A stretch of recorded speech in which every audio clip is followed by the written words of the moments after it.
사랑하는 CBS 시청자 여러분, 안녕하십니까? 윤석전 목사입니다. 오늘부터는 예수 그리스도가 이 땅에서 공생애를 사시면서 그리고 복음 증거를 위해서 택했던 12제자, 그 제자들의 발걸음을 하나하나 찾아가 보려고 합니다. 오늘 제 옆에는 어김없이 홍순아 교수님 나와 계시고요. CCC 대표이신 우리 박성민 목사님을 모시겠습니다. 나오셔서 감사합니다. 박 목사님 이렇게 바쁘신 중에 나오셔서 감사합니다. 이번에 이렇게 나오셨는데 어떤 그 중심으로 어떻게 제자들을 향해서 말씀을 이어갈지 좀 말씀해 주시면 고맙겠습니다.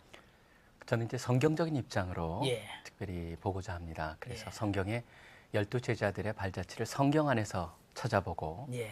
그것에 한계가 있다면 배경하고 연결해서 찾아보고 조금 더 나가서 예.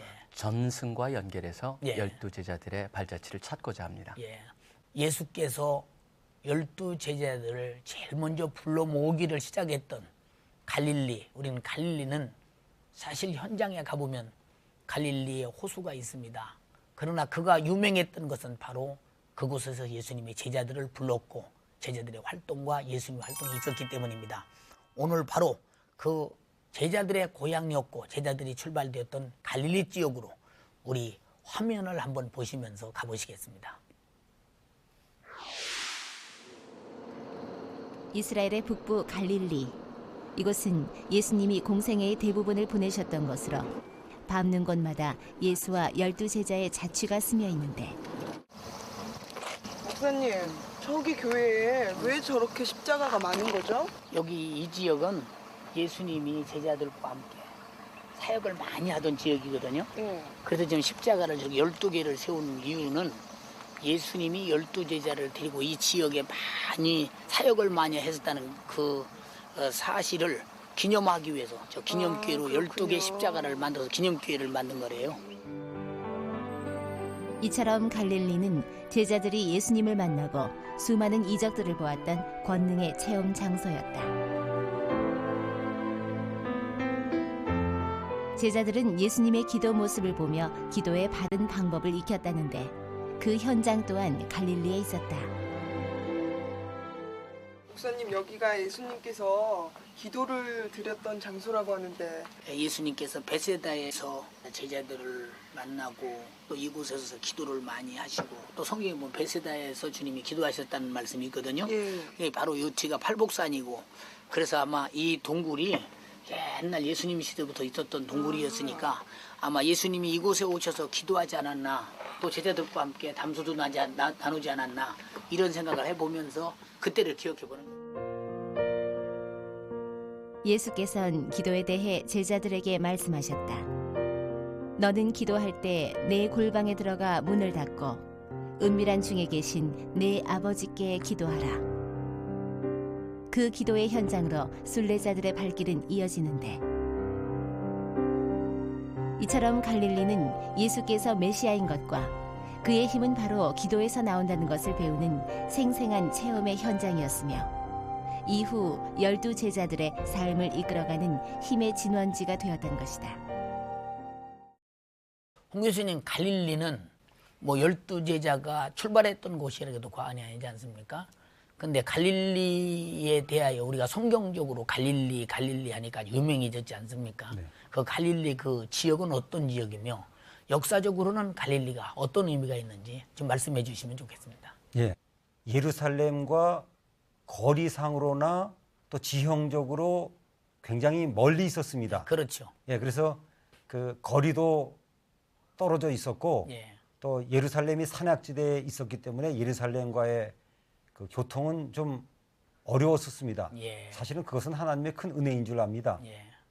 그래서 그 예루살렘과 차단돼 있었기 때문에 예. 예수님께서 복음을 전하시기 더 좋은 여건이 있었죠. 예. 또 한 가지 반면에 예루살렘과는 차단이 돼 있었지만은 다른 지역과는 개방화된 교통의 요지에 있었습니다. 그 여러 번 말씀드린 대로 그 당시 최고의 도로가 해안도로입니다. 예. 그 비아 마리스라고 그래가지고 예. 이집트에서부터 다메섹 중동 지역을 연결하는 최고의 도로가 예. 바로 갈릴리 지역, 예. 특별히 가버나움을 지나가고 있었습니다. 예, 예. 그러니까 그 당시 유대교의 본산에서부터는 그 어려운 지역이었고 예. 외부의 문물과는 연결된 좋은 지역이었습니다. 아, 그러나 두 번째로 또 역사적으로 살펴보면 그 아수르가 이스라엘을 그 침략했을 때 이 예.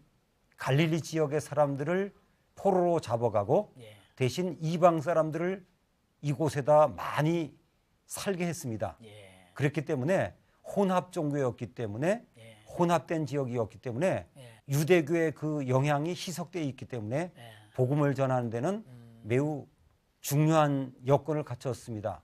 또 한 가지 신앙적으로 보면 그 이곳은 유대교의 영향력이 굉장히 적었던 곳입니다. 그래서 예를 들면 가이사라 빌립보 지역 같은 데 보면 판신을 섬기던 신전이 있었고 예. 또 로마의 황제를 숭배하던 신전이 있었고 예. 그래서 종교적으로도 유대교만이 영향을 갖지 않았던 그 혼합 지역이었기 때문에 오히려 복음이 파고 들어갈 수 있는 여건이 마련된 지역이었습니다.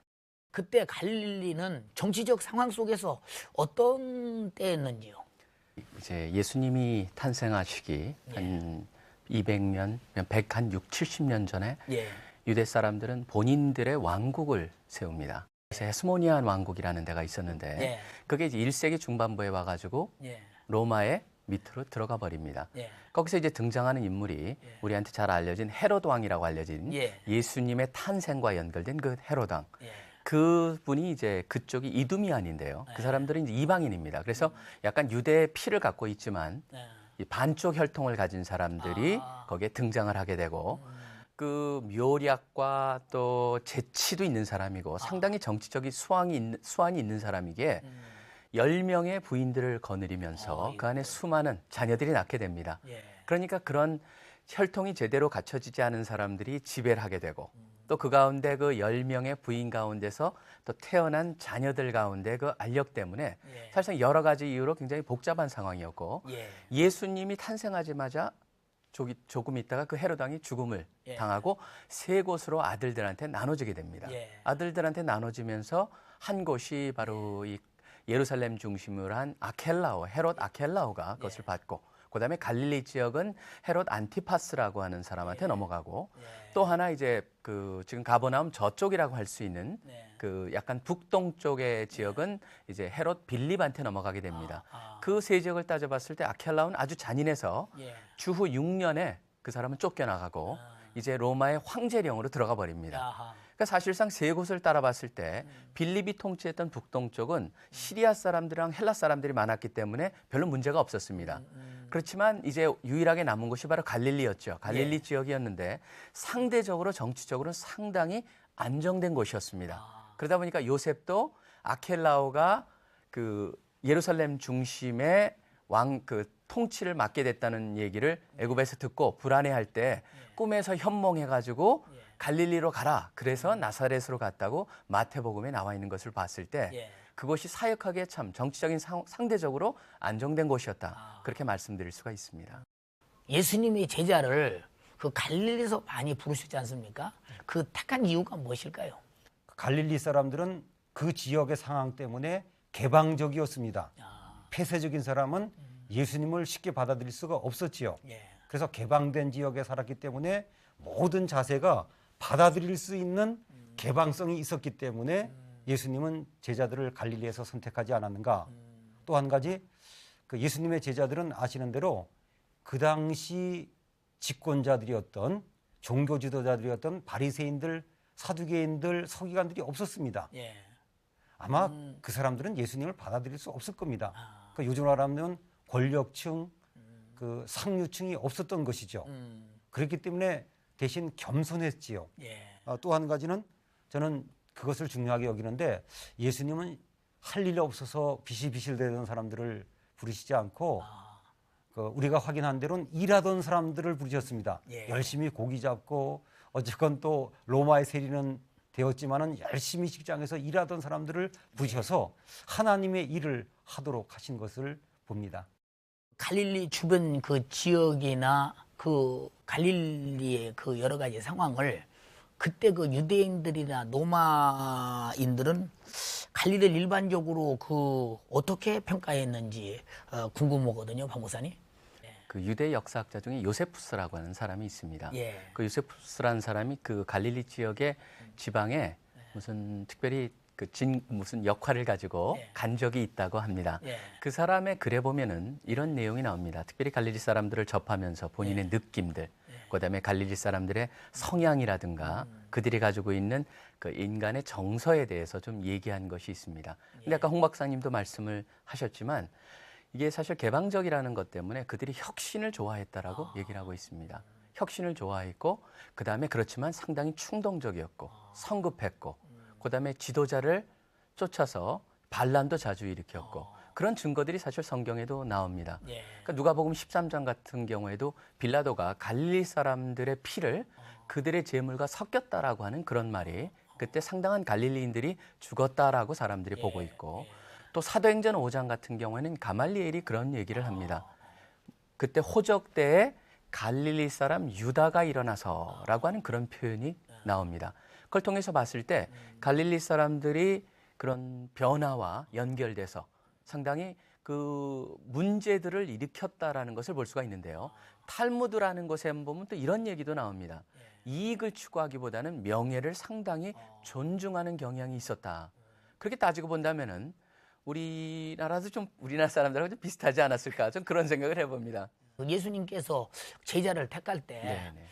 이제 우리 생각으로는 한 막 50명, 100명 막 이렇게 택해서 네. 사실 빨리 복음을 전하기 위해서 그렇게 했으면 더 좋지 않을까 싶은데 왜 12만 택했을까요? 글쎄 그것도 항상 저희가 뭐 추측하는 거죠. 나중에 예수님한테 물어봐야 알겠지만 정확히는. 예. 사실상 12이라고 하는 것을 구약에서 보면 12지파에서 제일 예. 먼저 나오지 않습니까? 거기에 상당한 상징성이 있다라고 생각을 합니다. 예. 그것과 연결돼서 그런지 사실상 그 필러라고 하는 유대의 그 철학자가 있습니다. 예. 그 사람도 무슨 얘기를 했냐면 10이라는 숫자는 굉장히 이상적인 숫자다. 그런 얘기를 했고 사실 그렇기 때문에 예수님이 12를 택하시지 않으셨을까. 예. 그다음에 12이 가장 훈련하기도 좋은 숫자이기도 하고 그 12이 있었기에 나중에 가론 유다가 죽고 난 후에 예. 실질적으로 제자 중에 11명밖에 남지 않은 것이죠. 예, 예. 그러다 보니까 사도행전 1장에 보면 12를 채우기 위해서 마띠아를 뽑았고 예. 그 12이 온전한 12를 채운 후에는 다른 제자가 사도가 죽더라도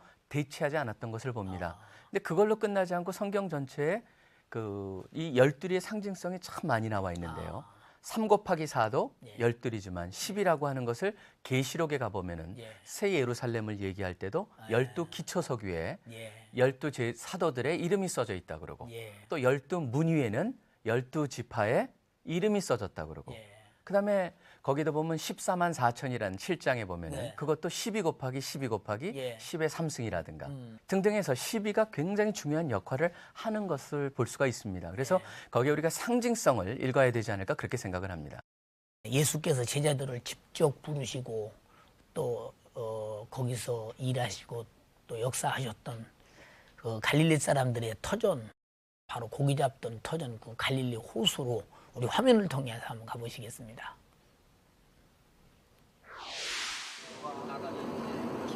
이스라엘 전역의 물 공급원인 갈릴리 호수. 이곳은 또한 예수님의 수많은 이적의 역사가 담긴 인류 역사상 가장 소중한 지역 가운데 하나이다. 베드로가 153마리나 잡아가지고 그물이 찢을 정도로 잡은 그 고기가 그 이름이 베드로 고기라고 합니다. 베드로 고기라는 게 뭐 그때 큰 고기만 153마리를 잡았다고 그랬으니까 그렇죠. 현재도 베드로의 이름을 딴 물고기가 있는데 그냥 저기 보이는 고기가 베드로 고기거든요. 이 베드로 고기가 그때 왜 153마리를 잡았다고 그랬잖아요. 예. 그 고기와 종자도 똑같고 종류도 똑같고 모습도 똑같고 그렇죠. 아마 이 조상들이 아마 베드로에게 잡혔고 그럼. 후손들이 아마 지금 우리 눈에 보이는 것 같습니다. 예.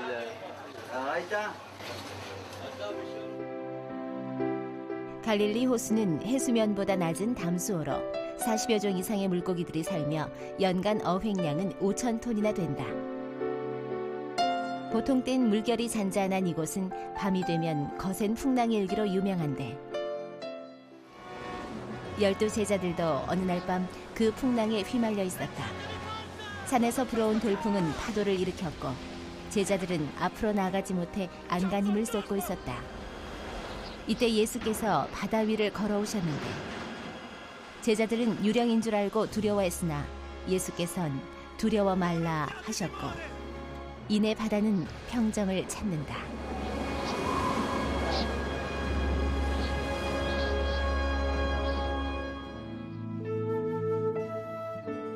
이 호수에서 제자들은 자연마저 순종케 하며 세상의 세력 앞에 눌린 자들에게 자유를 주시는 메시아의 권능을 직접 체험했던 것이다. 주의 성령이 내게 임하셨으니 이는 가난한 자에게 복음을 전하게 하시려고 내게 기름을 부으시고 나를 보내사 포로된 자에게 자유를 눈먼 자에게 다시 보게 함을 전파하며 눌린 자를 자유케 하고 주의 은혜의 해를 전파하게 하려 하심이라. 갈릴리 호수는 사실 갈릴리 사람들에게는 상당히 중요한 곳이거든요. 거기서 바로 생계를 유지하며 살았던 곳이라 해도 과언이 아니지 않습니까? 그 당시 갈릴리 호수는 그 지역에서 그 많은 사람들에게 어떤 역할을 했는지요? 그 갈릴리라고 하는 것은 그 갈릴리 지방에 속한 갈릴리 호수라고 하는 생각을 좀 해야만 좀 이해가 갑니다. 너무 우리가 갈릴리 그러면 호수에만 집중되어 있는 것 같아요. 예, 그래서 그렇죠. 갈릴리 호수 지역을 그 3구분으로 할 수 있는데 예. 우선 서쪽 지역, 나사렛과 또 가나 이런 지역이 있는 서쪽 지역도 있고 예.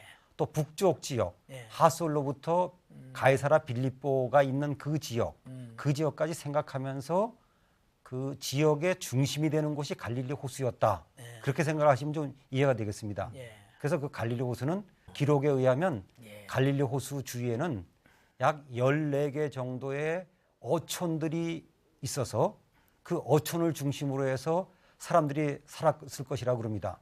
또 그리고 그 갈릴리 지역이 또 이스라엘 지역에서는 사실 그림 같은 곳이거든요. 뭐 우리나라에서 갈릴리 호수 정도면 아무것도 아닐지 모르지만 예. 그 중동 지방의 열악한 환경 속에서 갈릴리 지역이라고 하는 것은 예. 정말 꿈의 장소지요. 그 풍부한 물, 그 지역의 그 좋은 여건. 그래서 이 농경지도 그 지역에 많았고요.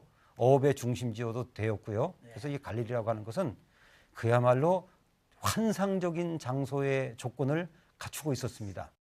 박 목사님, 그 예수님의 12 제자 중에 그 진로 땅에 속한 아주 열심당원들이 있다고 그러거든요. 네. 그들은 어떤 사람들이며 또 어떤 종류의 일들인지 잘 모르겠거든요. 셀로 땅이라고 하는 단어가 나오는 것은 누가복음하고 사도행전에서만 나옵니다. 그러니까 네. 누가의 작품에서만 시몬을 얘기하면서 셀로 땅 시몬이라고 얘기를 하는데 마태복음이랑 마가복음에는 가나안인 시몬이라고 얘기를 합니다. 그럼 우리가 질문을 던질 수 있는 게 그럼 예수님의 제자 중에 소위 말하는 그 셀로 땅이라고 하는 그런 당원이 있었느냐라고 한 질문을 했을 때요. 우리가 자세히 살펴봐야 되는 건 계속적으로 반복이 나오는 사람인데요. 그 유대 역사학자인 요세푸스에 따르면은 셀롯 땅이라고 하는 영어로 이제 젤롯이라고 얘기를 하는데요. 그 젤롯 땅들이 67년도에 만들어졌다라는 얘기가 있습니다. 그러니까 그 전까지는 그런 열심 당원인 혁명 당원이 있었고 그 중에 아마 이 시몬이 속해일 수도 있겠지만 또 다른 의견으로는 그 사람이 열심을 내었기 때문에 그 열심을 얘기해서 열심으로 섬겼던 시몬, 그래서 zealous했던 시몬, 그렇게 해석하는 경우도 있다는 걸 우리가 참고한다면은 좋을 것 같습니다. 예수님의 12 제자를 보면 12 제자들이 사실 예수님을 쫓으면서 이렇게 제자들이 이렇게 그조업되지 않습니까? 그런데 누구든지 다 그 제자들의 사생활은 어땠을까? 아마 이런 개인 생활에 대해서 상당히 많은 그 질문이 있고 또 의문이 있을 것입니다. 좀 말씀해 주시죠. 그들이 이제 노동층에 속하는 그러니까 노동을 해가지고 임금을 얻고 사는 그런 사람들이 주였다고 하는 것은 우리가 알 수 있겠고요. 그중에 물론 예외 같은 경우에는 이제 야고보나 요한 같이 상대적으로 잘 살던 사람, 배도 있었고 종도 있었고 또 대제사장들과 연결된 사람도 있었고 나이로 본다면은 대부분 아마 20대였을 거라고 생각을 합니다. 요한이 가장 어렸기 때문에 이제 성만찬 같은 그림을 보면은 항상 요한은 미소년으로 그림이 그려져 있습니다. 10대 후반이었을 것이다 사람들이 상상을 하고 베드로가 아마 30대 초반 정도로 보고 있고 그중에 상당수는 결혼을 했던 것 같습니다. 베드로는 분명히 나오고 고린도전서 9장 5절 같은 경우에 보면 사도 바울이 본인의 얘기를 하면서 예수님의 사도들 중에 게바라고 하는 베드로까지 포함해서 아내를 다닐 권한이 자기한테 없겠느냐라는 얘기를 봤을 때 결혼도 하지 않았을까 우리가 그렇게 상상해 볼 수가 있습니다. 오늘 목사님 말씀을 들으면서 많은 도움이 됐으리라고 생각됩니다. 박 목사님 그리고 예수님의 12제자들의 그 삶에 그들은 경제적으로 어느 정도 가정을 이끌어 나갈 수 있으며 그들이 가진 그때 지식적인 학문의 정도는 어느 정도인지 그것도 궁금하거든요. 대부분이 평범한 사람들이지만 그중에 조금 잘 사는 사람도 있었던 것 같고 또 아마 마태 같은 경우도 세리였기에 경제적인 면은 상당히 여유가 있었을 것이다. 그렇게 우리가 말을 할 수가 있을 것 같습니다. 근데 학식의 정도에 있어서 사람들이 이제 의문을 갖는 것은 사도행전에 보면은 학식이 없다라고 하는 얘기를 하는데 그들이 말하는 학식이 없다라고 하는 것은 우리나라 말대로 뭐 난 놓고 기억자도 모른다. 그런 의미가 아니고 아마 회당에서 충분한 기초적인 훈련을 받았을 것입니다. 그렇지만 토라에 대한 전문적인, 그 율법에 대한 전문적인 훈련이 없었기에 그러한 학식이 없었다라고 하는 얘기를 하는 것이라고 생각을 합니다.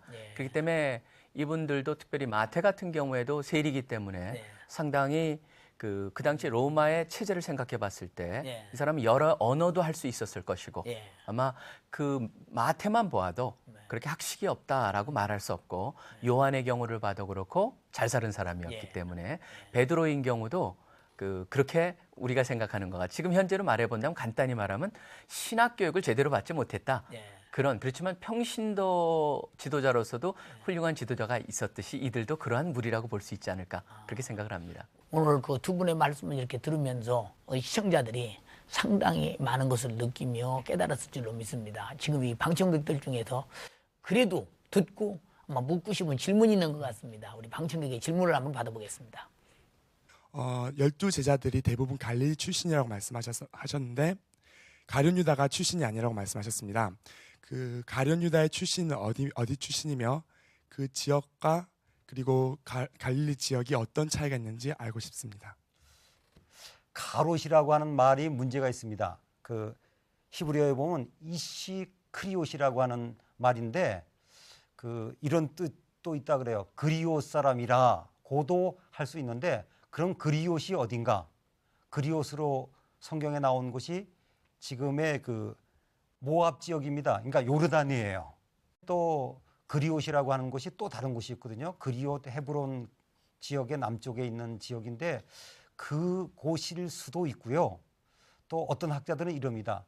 그 가롯이라고 하는 말이 아랍어로 암살자라고 하는 뜻과 발음이 비슷해가지고 지방이 아닐 수도 있다.